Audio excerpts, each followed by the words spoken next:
Back to Heart and Hand. We're back with something a little bit different, certainly for myself and Ali. This is an interview with Dr. Ceri Bowley, who is first team coach at Rangers. Ceri, hello. Thank you for joining us.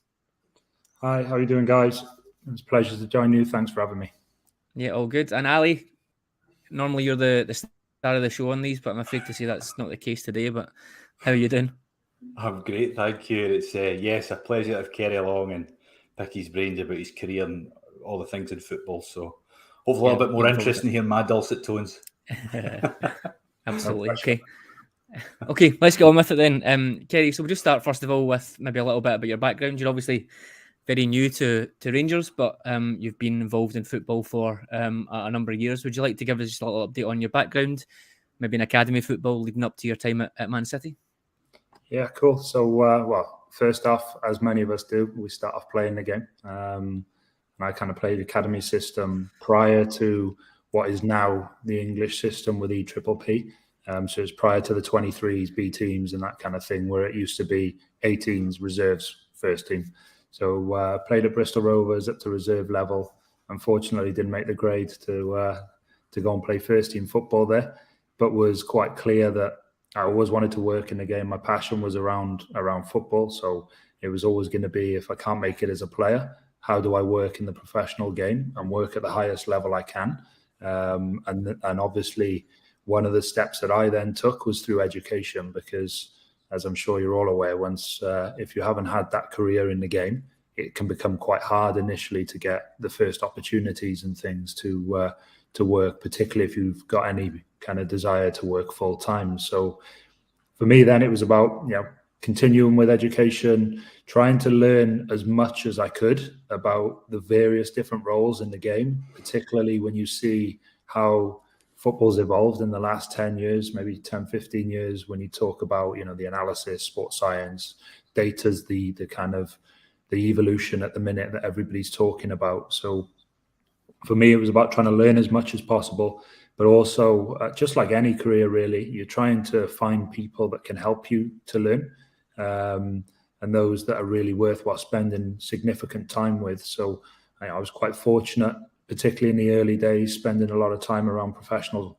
football club environments with some good academy directors, youth team coaches, that really gave me that first start, if you like, to understand what it meant to be a coach to start with.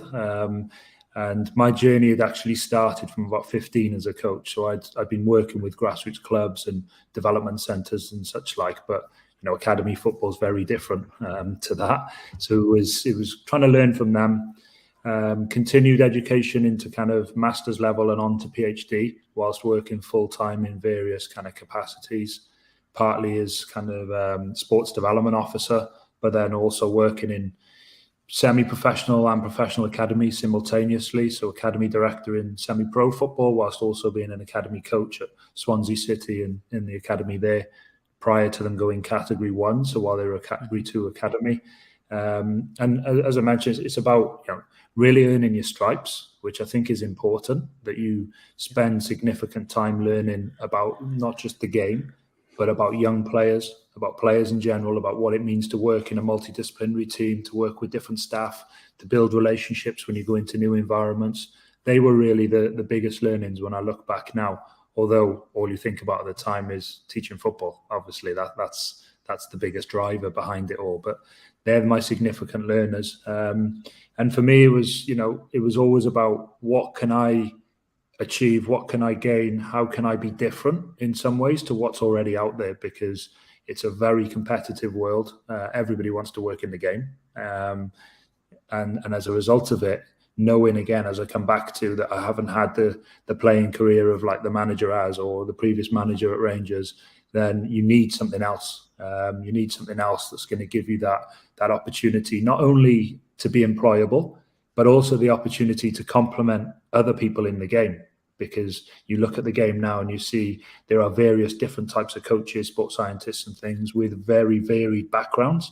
And it's becoming more the norm now that there are varied backgrounds, whereas maybe 10, 15 years ago, it was generally very ex-player orientated, which isn't necessarily a bad thing, but it's just the way the game's evolved, So it was about that. And it was also, I want to be involved in the game for as long as I can. So for that reason, there's various different ways you can be involved in the game. When you're at the cutting edge, like I am at the minute with first team football, what you know is that there are periods of time where you're going to be out of work probably, and for that reason, I also wanted the background that gave me opportunities to work in different capacities in football, as well as being a coach. Hence why, my career through the FA, working in coach development, coach education, as well as with some of the teams. It gave me a kind of complementary skill set, if you like, and then went into higher education and course-led an undergraduate degree, and also co-wrote a master's in football coaching. So again, giving me that opportunity to see the game from different perspectives, work with people in various different kind of capacities in and around football, to then arrive in the place where I was when I was employed at City Football Group as head of coaching support, and obviously now at Rangers, and proud to be at Rangers as first team coach. So, Ceri, go back to the start of your career then. Obviously, how your visions of football, how your sort of mindset, methodology of football is obviously shaped, like everyone in the game, it's shaped by people you like, it's shaped by people you work with. So give us some ideas of maybe some early influences, and then was there any others involved in perhaps a academic sense that have shaped your the way you communicate, the way you work with others, how you provide coach education as well? Give us some background on that.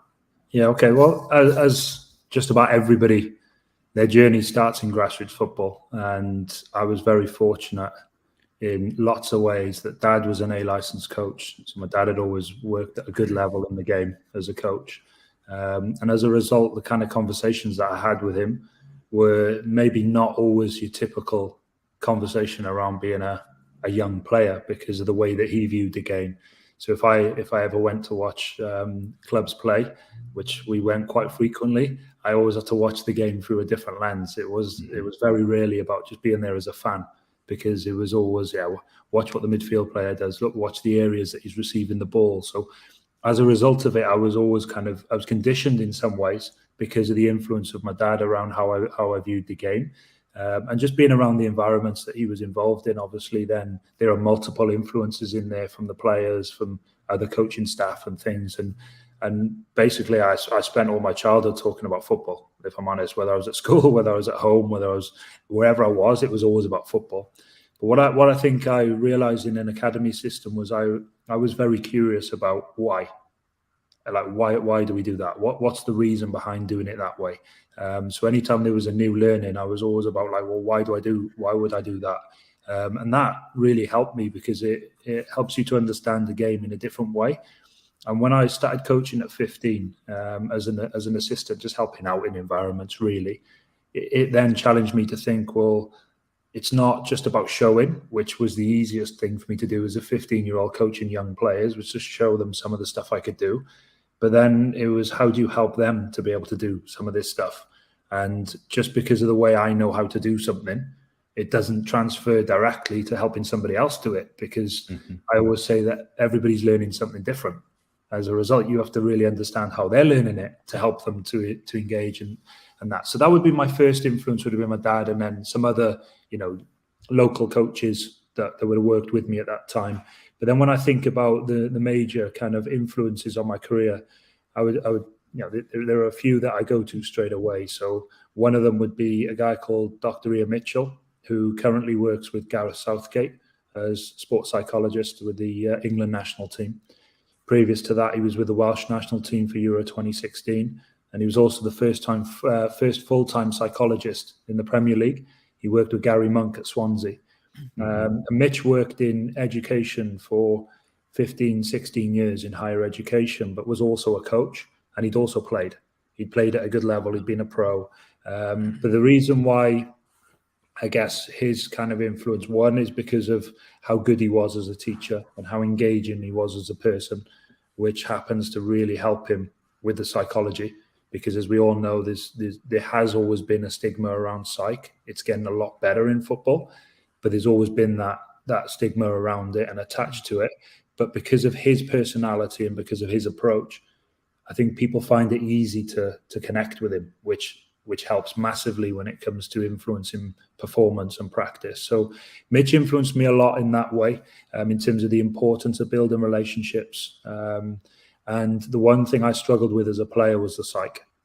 And as a result of it, when you look at my kind of academic career journey that I've been on, psych has always been of real interest to me because of that. It was something I could relate to straight away because I had past experiences that meant that, you know, if I knew some of the things now, hopefully I would have been a little bit of a better player when I was playing. But because of those adverse experiences, psychology was always of interest, which meant that I was always going to be more attached to the way that Mitch was working because he was a sports psychologist as well as a coach. So I'd say he had a significant influence on me. There's another guy then when I went to, just as I was coming towards the end of my time at Bristol Rovers and I was in further education, Professor Ian Jeffries, who is a strength and conditioning coach. So different background, something very different to the psychology, but equally as important. And the reason I was so kind of attached to the way that he worked was because of his delivery. As a teacher, he was so engaging in the way that he delivered the messages, kept things really simple, very logical, but he could engage an audience. And when he was teaching, you were in it. You were right in the middle of the kind of lesson, at the heart of the lesson. So he was another one who continues to influence me now. The two of them do. You know, if there's something around the physical aspects of games, I'll check and challenge with Ian Jeffries. If there's something around the psych, I still have someone like Ian Mitchell to be able to check and challenge with. And then I guess the next ones who played a massive part in my development would be guys that supervised my PhD, because it is one of them journeys where you lose yourself, you find yourself, you lose yourself, you find yourself. And I think you learn far more about yourself in that journey than you do about the subject that you actually study, to be honest. So the supervisors there, and Mitch was one of them, but then it was also, you know, Brendan Cropley, Rich Neal and Steve Mell, who all come from football, but also other multi-sport backgrounds. So they've worked in high-performance environments in rugby, in netball, and in other sports as well, in golf and different stuff. So, you know, it's a way of being able to check and challenge what happens in the game, but also being able to get input from other sports and other experiences because of those guys in the way that they influenced the way that I work and continue to now. You know, I'm fortunate I can class them as friends, but they're also really invaluable to me in my continued development. And then there's other coaches and coach educators around that. So, you know, so I got Dick Bate was a big influence in terms of his thinking. So Dick was a coach and then coach educator, worked at the English FA for a number of years, sadly passed away a couple of years ago, but he will have influenced so many people across the globe. I know he had a big influence in the US through United Soccer Coaches Conventions and things, but Dick was way ahead of his time and with his thinking and stuff. So he was a major influence on me. And then I would continue to, you know, think about some of the guys that I worked with at City, the coaches that I continue to work with day to day, and obviously the manager being one of them. And I think it continues. It goes on. I could reel a load of people off and we'd be here forever. But I think you take something from everybody when you build good relationships with them. So, but they would be the main ones that started my journey for me. Yeah, it's funny that when we spoke, when Steven Gerrard was at Rangers, he would frequently talk about taking little bits from everyone that you go. So obviously he spoke about Rafa Benitez, he spoke about Houllier, bringing little bits in. You don't want to copy anyone, but you want to bring in bits that you find interesting and that work for you. So that's really interesting. I'm interested then, obviously you got the job at City with the City group. That's obviously a huge opportunity for yourself. How did that come about, first of all? And then is it, for those of people who have been living under a rock, obviously there's a multi-club format there, and you were tasked with implementing that kind of methodology in there. How difficult is that to implement across different football cultures and countries around the world now? Yeah, so I'll take your first part of it in terms of how the job came about. I think it was an open application process. I was encouraged to apply, but it was an open application process and a normal recruitment process. So it certainly wasn't somebody coming to me and saying, "Look, job is yours." here you go, start Monday sort of thing. But I think where it started from was I'd been up to City a couple of times and visited. The first one was actually when another former Rangers employee was academy director there when Mark Allen was there. So I'd been to the club, I'd visited, built a connection with some staff there, hopefully made a little bit of a positive impact when I was in and around the building. So I was kind of known to them, but not really, it wasn't as if I jumped off the page at them, but then went through quite a rigorous recruitment process and was fortunate to get the role. So it was not that interested in terms of the journey of how I arrived there. But then, it's a multi-club model. I had 3 major parts to my role, if you like. The first was around coach recruitment. So anytime that our first team clubs needed a head coach and coaching staff recruited, I led the process in terms of what the process was. Obviously worked with each sporting director at each of our clubs and worked with Brian Marwood, who was managing director of Global Football through that process. But that meant that we were constantly having to surveil all the markets around the world, because when you have 11 clubs, and it started, I think it was 6 when I first joined, or 5 or 6 around there. But when you have those many clubs, you're always in a process of needing to know who's next, either because the manager's going to be taken by somebody else, or in unfortunate circumstances when obviously you part ways. We didn't do that often, which was a pleasing thing, because either it means we built good relationships and we worked well together, or we got the decision right to hire them in the first place, which is always a nice place to be. So that was one role, and that meant watching coaches for hours and hours and hours, building relationships, working with, understanding, meeting with them, really having to understand who they are before we recruit them, because it's a big process and it's an important process for any club. And it's not one you want to continue to repeat every season, because if you do, it means you're not doing a very good job at it. So, so that was the first part. The second then was around development pathways for those coaches. So those that were already existing through the group when I arrived, those that came in. So we had to think about, okay, this coach might be a fit for this club now, but where else in the future? And there are some obvious examples that would draw on some work that happened prior to me. So like Patrick Vieira was one of them that went with the EDS at City and then ended up at New York and then left for European clubs. But some of the ones under my time that I hopefully supported their journey a little bit would be guys like Nick Cushion, who his first step had come from the academy in Manchester to the women's team. And then we went from women's team to the assistant in New York when Ronnie Dyler was appointed. And then from there as now interim head coach at New York City. Patrick Isnobo is another example, who was women's team coach and academy coach, then stepped into the first team environment as assistant and has since become head coach and gone on and won titles. He won 2 Premier Plates league titles and also the playoff final in the grand final in Australia as well. And then others like Sergio Libero went into Mumbai, was very successful in Mumbai, is now managing the club in China, just to name a few. So that was one of the big things. So what do they need as a coach day to day? What support do they need? What do we need to challenge in terms of the people around them in order to get the best out of them? That means that they're then going to be employable in other clubs for us. And then the third part, as you mentioned, is the football methodology. And what was very clear when I arrived at City Football Group was that they had a very clear philosophy that actually predates Pep as well. And they'd be the first to jump and say that. Particularly Brian Marwood would remind me constantly that it's not about Pep in terms of he's been a significant part of driving it forward, and what City now have and the way they play is unbelievable. But it was prior to that. So they'd set this blueprint of how we want to play, how we want our teams to play. And then what I was tasked with doing was, how do we actually teach that? So we're all familiar with what City do and how they play. Every club around the world had to play a version of that. So we had to dominate the ball. We had to win the ball back quickly. So all those principles were still there. But naturally, in the different environments that you work with, different cultures, with different levels in terms of coaches and players, different contexts around the leagues. So some of the leagues around the world are more kind of transitional than others. So if you can imagine, MLS at the time was quite a transitional league. And when you imagine trying to be a ball-dominant team in a quite a transitional league, then it takes time to put the building blocks in place.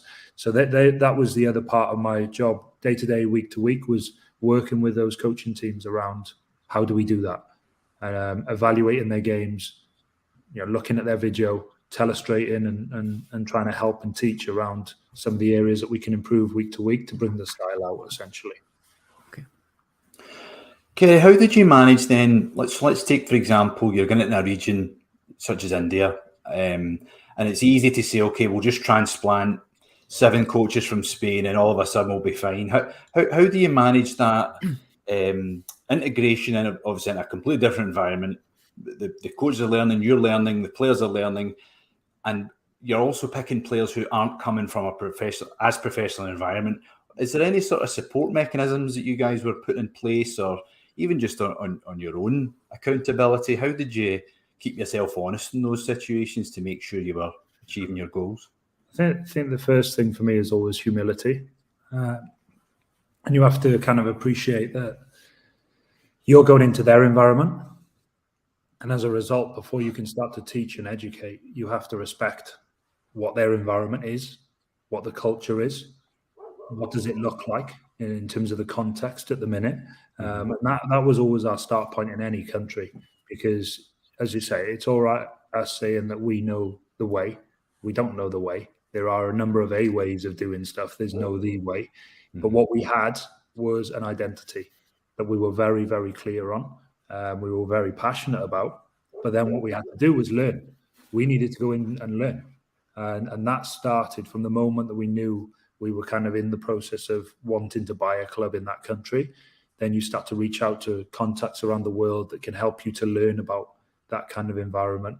I was quite fortunate, and the example that you give is perfect in many ways, because I had 4 or 5 Indian lads on the degree at University of South Wales when I was working there that always gave me my kind of start point. So you start to learn from them what it means, what the country means, what the culture is, and that kind of thing. And then from there you branch off and you get other contacts and other relationships that really help you. But I think the first thing is always try and be respectful of the way that it is at the moment, the way that the game is there at the moment. You're not going to change the game. That's impossible. So whatever that game looks like in that country at that time, that's what it is. You're not changing that. But what you can do is influence the way that you want to play that game or a version of that game. So that was always where our focus was. And then some of the significant things you can do is obviously you appoint people that know the landscape better than you. And there's got to be an acceptance here that some people do. They do definitely know it. Sergio Libero was one of them. That's why he was such a significant appointment for us at that time. Not only did he play our style, not only after meeting him a number of times was he a good person that was going to fit with the way we wanted to work, he had experience in India. He'd been there. He'd been successful there. That's your start point. And then it's remaining humble enough to say along the way that you're going to learn from them and that you're not going to impose everything on them. Because, as I say, I'm not living their day to day. I'm not in that environment every day. They are. So I have to continually be respectful of that and just try and support and help them in their development, as opposed to forcing the ideas upon them. In terms of City, obviously you mentioned the football methodology, the vision, etc. predates Guardiola. The academy is really starting to bear fruit over the last 4 or 5 years, both in terms of players like Phil Foden, maybe Cole Palmer coming in as well, but then also the player trading model, which is mentioned a lot around Rangers. Gavin Bazunu, Romeo Lavia going this year, going ready for Premier League football at a decent level. How difficult is that to balance then? Because without being disrespectful, not everyone is going to make the City first team. So how difficult is that to balance in terms of the academy development? Yeah, it's a great question. And it's obviously a topical one at the minute, because I think, as you say, Rangers talk about player trading. It's going to be significant for us. It's really important. It's at the heart of what we need to do, but not just us. It's the way the game's moving. So, sometimes when people mention player trading, they're like, yeah, but we're the biggest club. So why would they want to leave? And I get that as well. I really do, particularly for those that supported the club for a number of years. And and have always been Rangers fans. Rangers is the biggest club in the world for them, and in lots of ways it is. You know, it really is competitive in being one of the biggest, and I totally respect that. But you have to appreciate, and I guess everybody has to here, that every club is going through this process at the minute. So even, as you mentioned, City, when you look at the player trading that they were involved in, even some of their first team squad players, and I don't say squad players disrespectfully, I just mean anybody in the first team squad. So let's make that clear. I'm not being disrespectful to the ones that went, but anyone from the first team left. You know, like Jesus is probably the obvious example now, because the time was right for him to go. He's been a huge success so far at Arsenal, and it would have been easy for City to say no, we'll just keep hold of him. But sometimes the time is right, and when the time is right, then both parties need something fresh. That's the way that it works. So I think first and foremost, it's accepting that it's a part of the game. And when you've got players going for as much or more than blue chip companies, it tells you how important for the sustainability of any football club and any league that player trading's become. So that's the first thing, acceptance of it. Then the second part, whether you ask around the academy, yeah, they're in a really good place. You know, it hasn't come without support, financial support and other, no doubt about it. But also a lot of hard work, and you have to have a clear vision for what you're trying to achieve. So I think when you set out on the journey, if you know and you accept that some players you hope are going to make it to the first team, and when I look back at our guys now, when you look at people like Leon King, going to get opportunities to play first team football, but then others you hope will, and you try to do everything you can to support their journey too. But you also have to accept that, you know, it's particularly City, they're looking for the top 1% in the world of talent to get through to the first team. As a result, the vast majority, you then start to look at, well, we want them to have the best career they can in the game. So as a result, we're going to do what's right by them. We're going to help their development and support their development, but we have to accept that then we have to try and increase the value through various means in order to do what's best for the club and what's best for the player longer term. And that's where your pathway starts to come in terms of, you know, what can you utilize along the way. So some of the ones you mentioned there, like Gavin, has been on a number of loans prior to. Romeo was a little bit different. He went straight from the EDS before he was sold. But you have to find what's right for each individual player and what do they need at that time. And understanding of different markets around the world is also super important, because buying from certain leagues usually means that there'll be more finance involved in the deal. So, you know, there are leagues around the world that ultimately you have to pay more money for. So I think that first and foremost, with that clear vision, it's so important, knowing where you're going and what does a City player look like, or what does a Rangers player look like. And if they're not quite fitting of the way that needs to be, and it doesn't have to be level, it can be difference, it can be style, then you have to know what's the journey that you're going to take them on.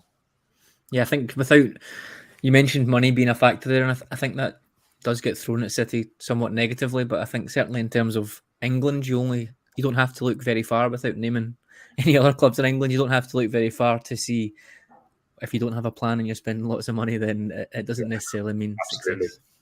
Yeah. So, Ceri, you've been in obviously the job with City for a while. You've, I'm sure, had lots of stressful nights, lots going on in that job. At what point then did you realise, you know what, I want to be a first team coach? Or had that always been something in your career path? And I guess more specific, without breaking any confidentiality, how did the move to Rangers work out then? Yeah, so it's an interesting one, because you always think you have a plan in terms of where you're trying to head. And of course, in the game, you can take many different journeys. So I wouldn't say that a goal was to be a first team coach. It wasn't as if that was where I was always heading, because I think there would have been many opportunities through the clubs in the group if that was the case. So for me, the long-term goal was, and I think still is, to be a technical director. So whether that's at a club, whether it's at a federation, that's always been the kind of the journey that I've been on, if you like. But there are a number of ways that you can take that journey. And for me, it's about how many different experiences can I get that are going to serve me well. Obviously, I have to have an impact in the roles that I go into. It's not just about, it's a big learning journey and I get everything from it. So you have to feel as if you can add value to what it is that you're being asked to do. But there's many ways you can go about it. So you can go, sometimes you can dip out and be an academy director, and it's different, but it's still having an impact. It's still working in a game. It's still learning something else that's going to help you in the distant future. But I was always quite clear with that. The manager knew that when he was working with me for a period of time at City Football Group. Ross Wilson was aware of that when in the first conversations that we had around it, that's a long-term plan. But I don't put a time on that. Right. It may be, and hopefully the relationship with Rangers goes on for a long time, because we want to be successful, and everyone around the club wants to be successful, and the fans want to win. That's the ultimate goal at the minute. And I never look beyond the job that I'm doing at any period of time, because the minute you start doing that, you don't have an impact, and having an impact is really important to me. You want to make sure that you leave it in a better place than what it was when you came in. So I never look too far ahead. And I'm always a believer, if you do a good job and you're honest and respectful in the way that you work, that people will recognize it and the right opportunities will come your way in the future. So it wasn't so much a really strong plan. I needed to be a first team coach, but the minute I had the first kind of conversation with the manager, really, and I was in a great place with City, and I'm very thankful to them, and will always be respectful to City Football Group for the experiences that they afforded me. But from the minute that I had that first conversation with him, I think it was quite kind of something I wanted to explore. And I knew enough about Rangers as a football club, not as much as I do now or did through the process. But I wasn't stupid. I wasn't naive going into it. I knew what a massive football club it was, and with all the history and tradition that's involved with Rangers. So it wasn't as if it was difficult from that perspective, because the club is massive, and that was always going to be an opportunity. Had your paths crossed with the manager during his time at City? Was that something that you'd developed? Yeah. So the manager came in for 6 months when he left Feyenoord, and he was on a kind of learning sabbatical, if you like, from management at that time, and came over and spent time with me around football methodology, around the way that I try to support coaches and that kind of stuff. He contributed to it.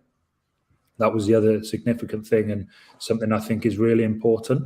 It never became the finished article throughout my time there, and I don't think it ever does, because the game moves on, and every year you have to move on with the game. So he contributed to it, as did many other people along that way.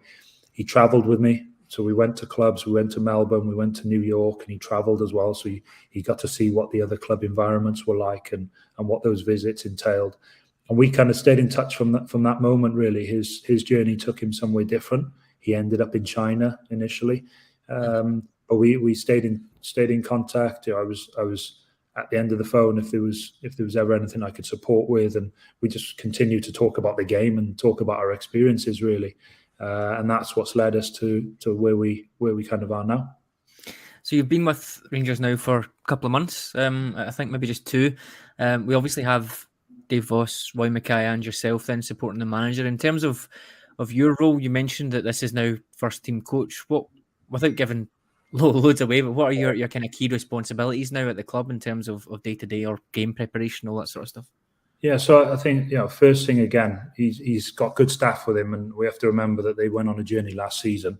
So for me, coming in initially, practicing what I preach, it's being respectful to the environment that's in place. The season had already kicked off as well by the time I'd come in, so timing wasn't perfect, not quite as we would have liked it to have been, because I would have liked to have been in for pre-season, but that's the way it kind of goes. But I'd already kind of had conversations with the other staff as well around the methodology and where we need to go with it. And then I guess in terms of day-to-day kind of role is around supporting with a real focus on individuals within sessions, within games. So one of the things we introduced as part of the methodology at City was that even in the first team, every player has a development plan in terms of where they're trying to head. So we get clips post-game and kind of sit down and help them, support them with understanding what it is we need from them. And it's a two-way process, of course. It's about taking from their experiences of what they see, what they feel, what they experience in games as well. So trying to help on an individual basis, on and off the pitch. There's been some element around, particularly the last couple of weeks, around the back 4 or 5 in terms of setup, how we defend, and working with them on various things in terms of start positions, in terms of how we defend specific balls and whatever it might be. So there's been some real work around that on and off the pitch as well as a unit, and we'll continue to do that. But then wider than that, it's continuing to try to challenge our thinking around various things. So, as I say, initially you're respectful, you've got to understand what happens, you take time to see the way that the process is. So when you think about game to game and what that looks like, you really take on board that, and then you try to work with each individual around their little element of it and continually challenge each other. But also obviously game plan type stuff based upon what I did at City, really, with the coaches around the world. I was always involved in matchday -2 with them, ready for matchday -1 in terms of what their game plan is and reviewing games and that. So the normal role of being a first team coach, I guess, in that stuff. But some of the significant things would be the IDPs, and then the other part that I take a real keen interest in, and I will always do it for as long as I'm involved in the game, is the academy. So I tend to spend a lot of time going and watching the academy teams play from 10s, 12s, 14s, 16s, 18s, the B team, because I think it's really important. And for first team staff to be involved in the academy, I think is important for the academy. They show the whole pathway, but it's as important for staff as it is for players, that they feel as if they've got access to the first team. That if we can support in any way, we try to support. We share ideas around how we want to work, and so I've spent significant time with Craig and with Zeb and others across the academy as well in my first couple of months. So, Ceri, looking at that academy setup, then we'd like to ask how the two compare. So, how Rangers would compare to a City. Obviously, it's apples and oranges. Your infrastructure, the setup in English youth football is completely different to Scottish youth football. Obviously, Scottish game has had its own challenges and own sort of changes, I guess, in the last couple of years. Is there, and again, I'm asking this just as a first team coach looking at youth football, obviously not someone that's necessarily involved in the day-to-day of it. Is there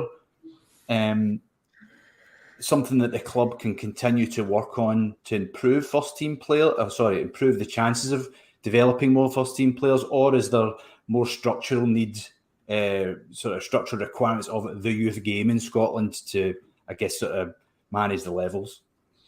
Yeah, or increase the levels rather. Yeah, some good questions there. So first and foremost, what I'd say is that the academy's in a really good place. The work that's gone in over the last number of years is clearly starting to bear fruit, and that's not writing off anything that's happened before that. But you look at this season, Charlie McCann played for us, Dundee United at home. We've had Leon King make a number of appearances. We've got other lads that have been in and around the first team squad and train with us every day. We had lads that made their debut against Queen of the South, and we ended up finished the game with 7 lads from the academy, I think, at that point. The Hearts game at the end of last season, prior to my time, had a significant influence from a number of academy players. So I think first and foremost, we're in a healthy place. Can we be better? Always. And that has to be the way that we look at it.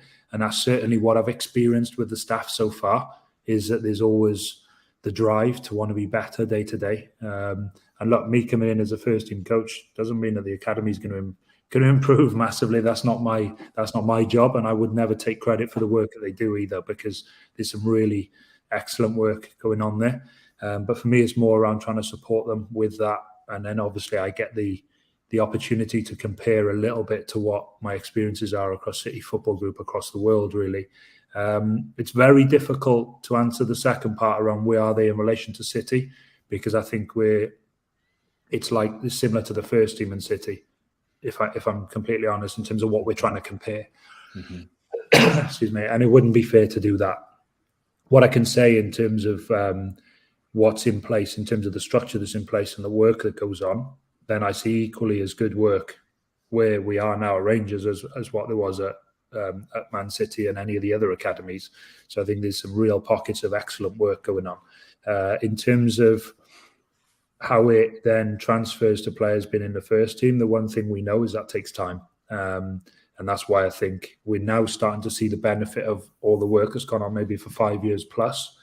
But it takes so much time to continually build, develop, facilitate journeys for players to the first team. It's difficult. It's really difficult. And a club like Rangers, as you guys know even better than I, you have to win. It's not okay just to develop players. You have to win. And the fans expect, the club expects, everyone expects to be successful, and success means titles. It means silverware.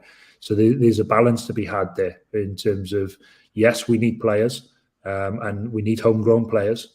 And that's where I think the system part might come in answer to your third question. I can't really influence that, and I don't want to be too critical of it because I haven't really seen enough of it, if I'm honest, outside of our own club. So I wouldn't be in a position of strength to present any argument, and I wouldn't want to criticise the SFA or anybody else in that process because I don't know enough about it.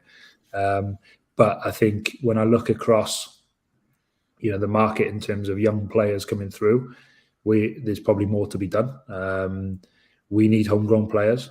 We'll always need homegrown players particularly for as long as we're in Europe. It's significantly important to us. It influences the size of squad that we can have for Europe, which is really important.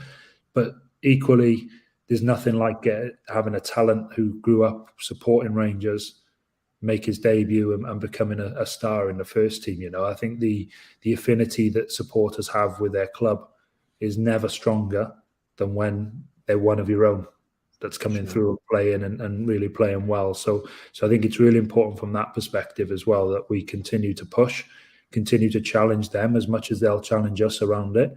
But the biggest thing then for us is we're aligned now in terms of what is each position for us. So when we talk about a number 6 in the first team, when we talk about a centre-back in the first team, there's real close alignment between how we see it and now how they see it in terms of what those profiles are. And we're in the kind of infancy of it, but we're working more closely with them now around data measures for those players in every game so they're consistent. What we look for, what we review, they're consistent.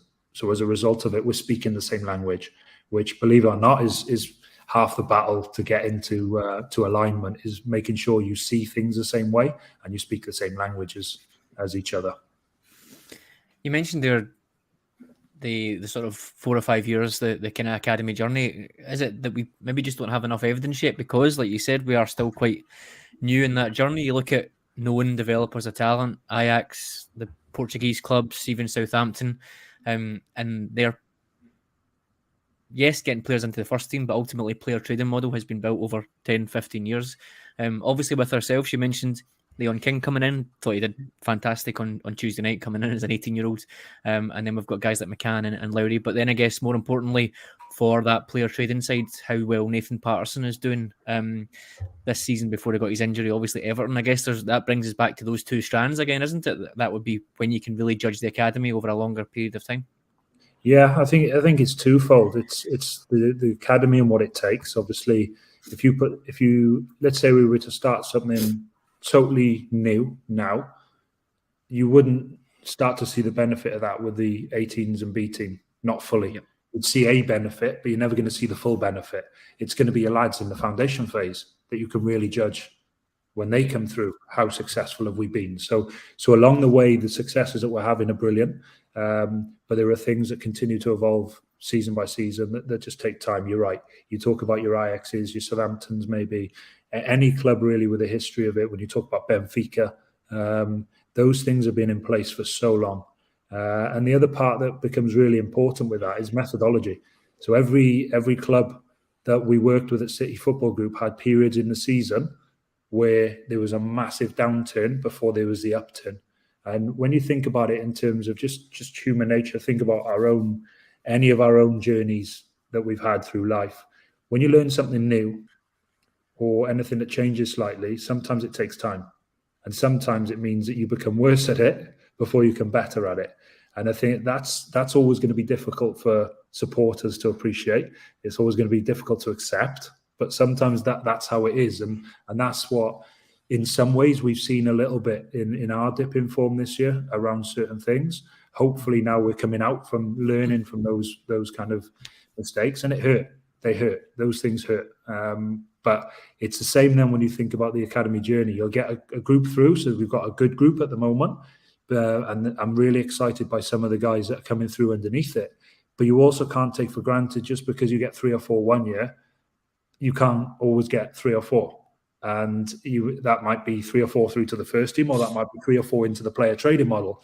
But you can't always be guaranteed of it, because if you look through all of Southampton's journey, and they're probably one of the best in the UK in terms of their history of trading, producing players, there's been moments in time for them where it stopped.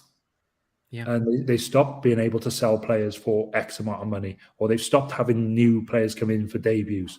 And that's why it's interesting to see the model they've gone to this summer when they sign people like Romeo Lavia, because then sometimes the next step can become you have to buy someone in that you're there, that you know is a developmental journey, to then go and sell again as part of your player trader model. So it's twofold in that way. But yeah, I think it takes time, and that's not making an excuse. That's not trying to kind of dodge the reality of what we're in, but that's what it is. Any club that you see that has gone through this, it's years in the making.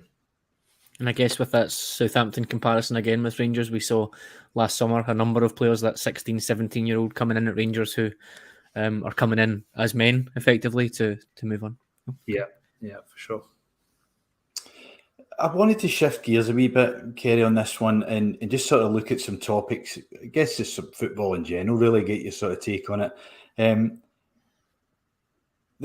One of the questions I had for you was about the I guess, over-professionalisation of children basically moving into the adult game. Obviously, there's a lot of pressures now on young players to get that big contract or make the step to the first team. I know we've spoke there at length about the structures in which you can do that. There's obviously been a lot of coverage recently, a lot of documentaries on TV, a lot of coverage about how clubs in England are, really trying to push young players, but at heart they are just young people. They're kids. How important is it for coaches that work with youth players and for youth players to allow that time for them to develop, allow them to find their feet as a player, as a person, rather than set on them, okay, you're a left winger, so you need to do X, Y, and Z every game, or else, we'll get rid of you and we'll bring someone else in that can do it.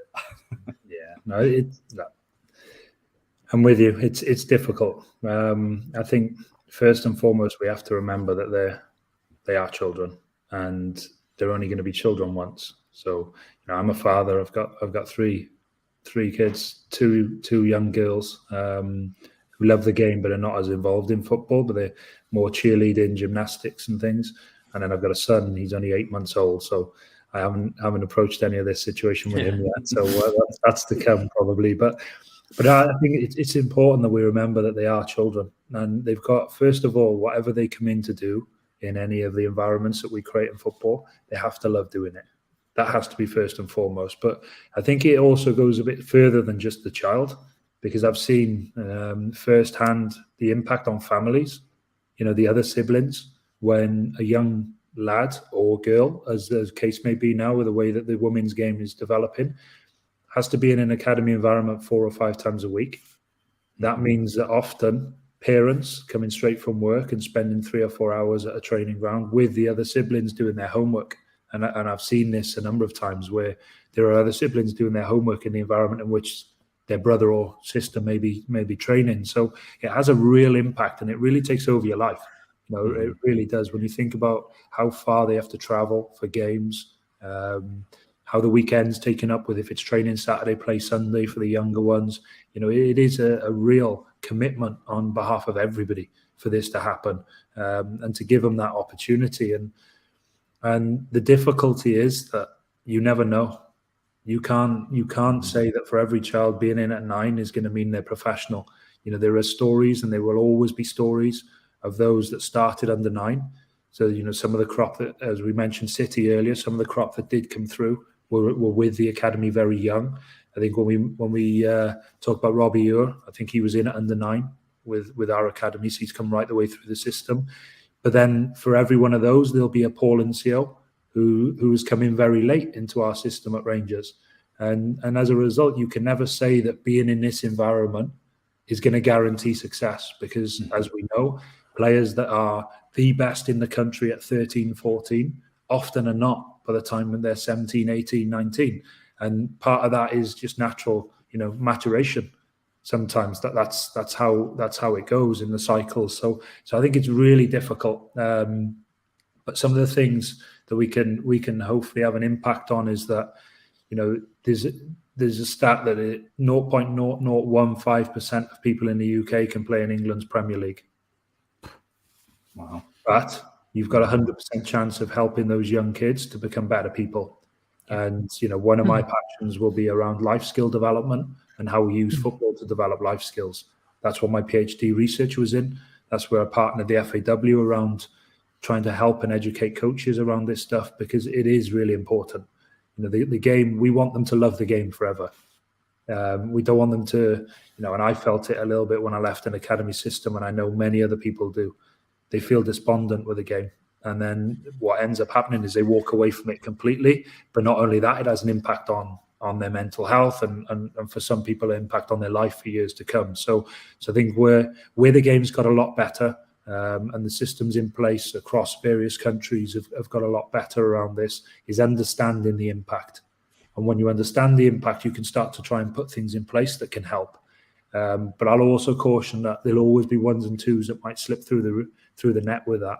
You can never guarantee success just because you've got this program in place. But some of the most difficult times are the transition from an environment rather than when you're in it. I don't think you always realize what's happening when you're in it. It's just you're in that kind of hamster wheel and you keep going. But it's when it's taken away from you, then you realize what's been lost. So, there's examples where Crystal Palace were one of the first ones to put the transition programs in place. They got a lot of coverage quite recently, and other academies and other clubs are doing the same now. So they tried to help them to reintegrate into whatever environment they're going into. But it's a tough one. I'm not sure I'd want my son or daughter in a system really young, if I'm honest. You mentioned the individual player development, and obviously you're involved in that at Rangers. Something that maybe not to yourself, but certainly to me and maybe to the wider audience, that's maybe a relatively new thing in terms of that tailored focus on individual players. For anyone who's watched Arsenal All or Nothing, Carlos Cuesta is very heavy in this area in terms of Arteta's backroom staff. Without going into specifics in terms of Rangers, could you give us a couple of examples of what you would do there in terms of individual player development? How do you identify things, and how would you then work with a player to improve them? What would that mean in terms of out on the training pitch or video analysis or anything like that? Yeah, so our start point's always around the philosophy and methodology. That's always significantly important. And I would say that, there are lots of similarities between what the coaching team were doing last season and where we are now. So I'm not going to claim for any moment I've come in and everything's changed or anything like that. That's not where we're at, okay? But what we've now got is a framework that we work from in terms of what the methodology is across all our staff. That's your start point. From that, you start to understand what do you need from each position in order to bring that to life. And then once you understand what you need from each position, you then start to look at your players and you start to map them across. What are the things that we need them to do? What have they got super strengths in? Which areas are maybe for development? And then you have a call to make with each player. Does the area of development significantly hamper their performance or their development longer term? And if it does, then you have to address it. If it doesn't, then the mindset, or my mindset around it, is that you try and make their super strengths even stronger, because all the best players in the world are where they are because of their strengths more than they are because of their weaknesses. And you can spend all day working on an area of development and it will never become as strong as your strength. And you just think about anybody that's listening, think about yourself. Just think about yourself and the things that you're really good at and the things you're not so good at. If you spent the next year working on things you're not so good at, you still wouldn't be as good as what you are with your strength. So why not make your strength even stronger? So that's the kind of focus. And then if you think about it like longer term, week to week, day to day, there's always going to be things that are always there. in terms of what we look for, what our players need to be good at. So that becomes part of the learning focus. But then there'll also be things that will change slightly week to week. If you think about all the teams, most teams that come to Ibrox, with respect, sit very deep against us. That's generally the way. But how they sit deep is different. The numbers they use in certain areas of the pitch is different. And the way that they try to counter or try and play in transition is different. As a result, you can't take what is the model for one week directly to the next week, because it's changing, the picture's changing. We have to help them understand and try to work with them around what that changing picture is. So as a result of it, you've got the plan that runs alongside and is always there in terms of the areas you're trying to help your players develop and continue to develop in. And then the second part is around what does the game model look like? What do we need this week? What's the game plan for tomorrow? And as a result of it, there'll always be some individuals who are more critical to that game plan one week than the other, depending on what you're trying to exploit in terms of what your priorities are. And as a result of it, then it's about, and even more so for us, because of the game cycle that we're in, we don't get an awful lot of training time because the games are thick and fast. You're recovering to then go into match day -1 to go and play again most of the time. So as a result of it, it's how do we reinforce the key messages that from on the training pitch, bring them to life again. So the use of video, the use of animations and creating the situations on screen, which is not always ideal because you prefer to be on the pitch without a shadow of a doubt. But we can't. So we have to accept the situation that we're in and the privilege that we get to play as many games as we do in the competitions we do. But you have to reinforce it in different ways. Sometimes that can be led by me in terms of the reinforcement. Sometimes it can be led by players talking us or talking me through in terms of what they see and what they think it is. It's just different ways of continually connecting. But the most important thing is that whatever time we put into planning, we have to do the same post-game. Because it's not just tick the box, it's done, it's gone, move on to the next one. It's a full cycle. And you've got to continually go through this cycle of what is it that we need? How do we prepare for it? We do it. And then how do we evaluate it, learn from it, correct, reinforce? So if correct it, if we need to change something, reinforce it. If it's something that's good that we need to keep, and then you continually build this cycle. And that's why, to see the real value of methodology takes time. It really does. It's not, you can't just start working in a certain way and then next week everything's good, because that's not the way that it works, We got time for one more question, Adam? Does that work? Ceri, is that okay? Yeah, I think we'll do one more. Okay, awesome. I had one, Ceri, just on that point you mentioned there, and I think while I just really want to get your thoughts and wanted you to speak to the heightened coverage that tactical analysis gets now on your everyday regular football show on a Monday night or whatever it may be. I think it's fantastic, and it's certainly helping the understanding of your average football fan who just goes on a Saturday to cheer their team on. Obviously, you've spoke to there a very intricate, very detailed level. Is it frustrating working at your level when you hear why don't they just change it to 4-4-2, or why don't you stick a big guy up there, or why don't you, that sort of oversimplification of, just cross it in and you'll start winning games. When you're involved at your level, Ceri, does that frustrate you? Is there a way you can border that? I know we're doing this chat tonight, so you can speak to it a little bit better. But is that something that you feel whenever you watch the coverage? Yeah, I don't. It doesn't frustrate me per se. It's interesting when you see the different takes, and we're all human, so we get affected by different things, and sometimes it can become a little bit more irritating after results haven't gone our way, maybe than other times. That's human nature, right? But it's interesting because when you listen to people like Pep talk, he'll always say that the tactics are just one tiny part, and actually they're not the difference.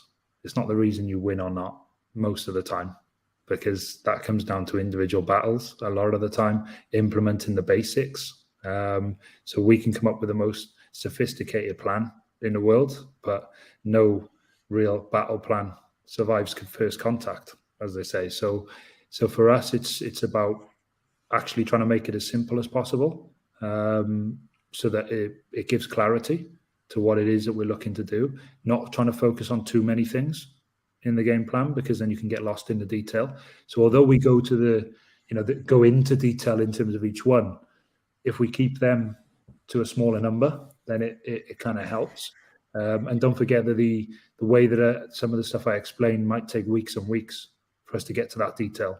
So it's not, you don't hit them with that every week. Sure. And that's the other part. The players are human as well. And we can all only take on board so much information every day, every week.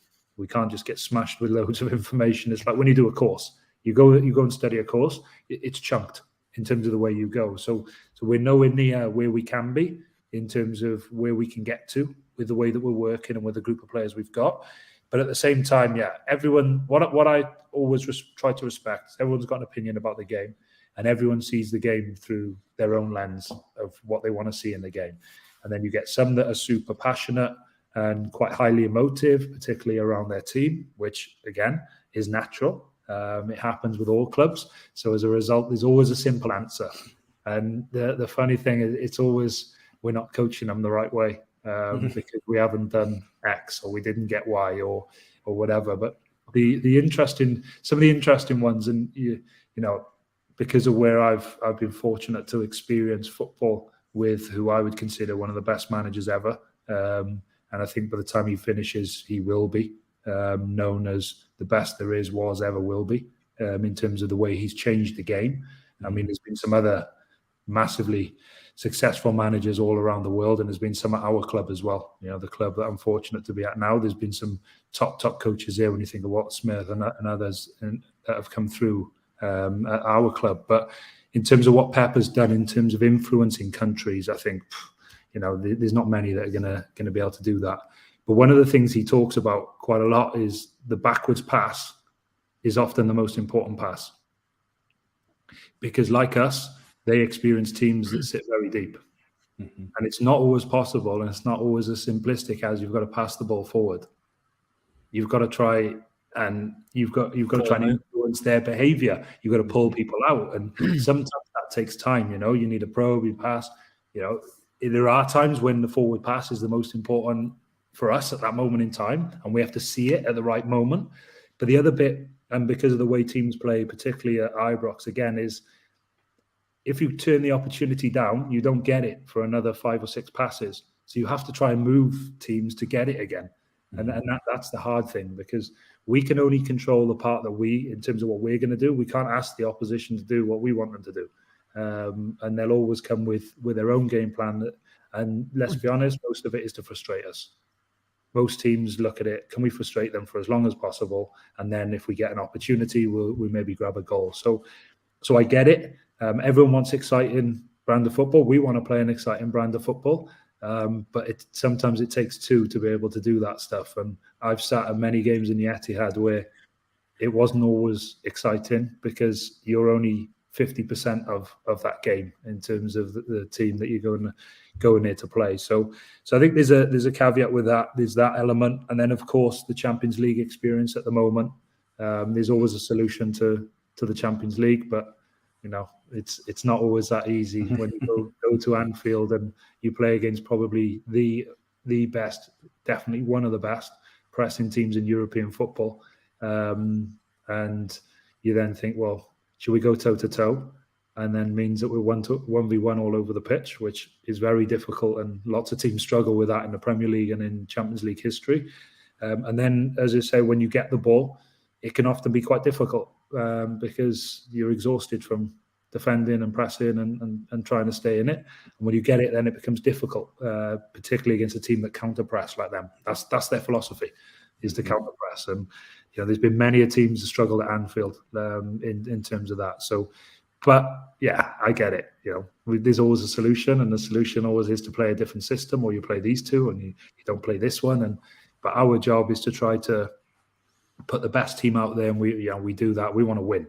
Any game we go into, we want to win. We don't go into it damage limitation or whatever. We go into it putting the best team on the pitch that we believe can get a result based on many factors. So I'm also, I find it difficult to criticize that opinion around just do this or just do that, because I also know that nobody else is blessed with the insight that we get of seeing these lads every day and knowing everything that's going on with these lads at whatever time. So we make calculated decisions based upon all of that information that people are not privy to. So why would they consider it in many ways? Sure. Yeah, our weekly show on Heart and Hand basically consists of me saying, let's just play Kent on the right, or let's play Morelos and Cholak up front. So both of you have just spent 10 minutes slating me there. No, I'm joking. Ceri, thank you very much for taking time out to join us tonight. It's been an absolute pleasure listening to you speak, and I think I speak on behalf of both myself and Ali. Wish you all the best for the season, but thank you again. I really appreciate it. No problem at all. Anytime, if I can help with anything, then I'm always available. But thank